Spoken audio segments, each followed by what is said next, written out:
Gooftaa Yesus gumbii koo miidhaan koo bara quufaa beela mana koo ganamaaf galgala Yesus koo si birattan gala mana koo ganamaaf galgala Yesus koo si birattan gala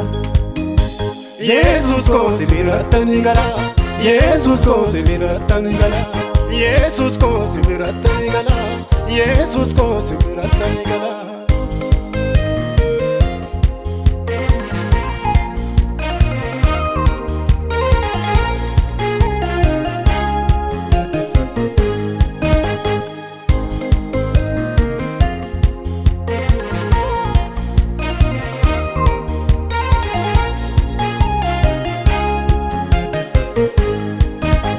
Kan hin dhumne ammaarame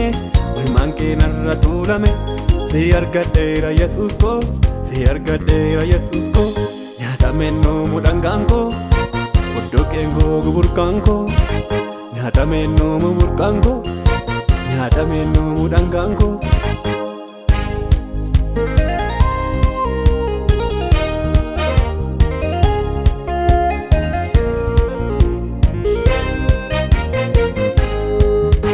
Qullaa ta'e natti hin qorru an uffannaa dhabeen daaru abdii kutee karan laalu Yesus argeera tacaalu abdii kutee karan laalu Yesus argeera tacaalu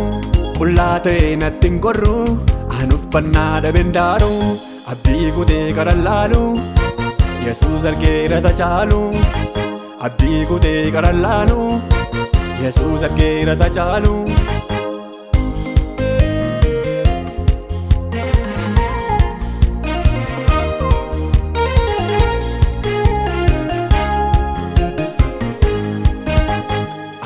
Akkanaan jettaami qalbiitti na deebiftaami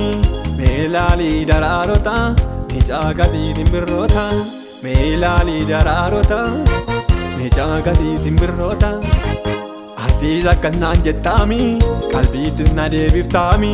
meelaalii daraarota ni caagatii simbirroota meelaalii daraarota ni caagatii simbirroota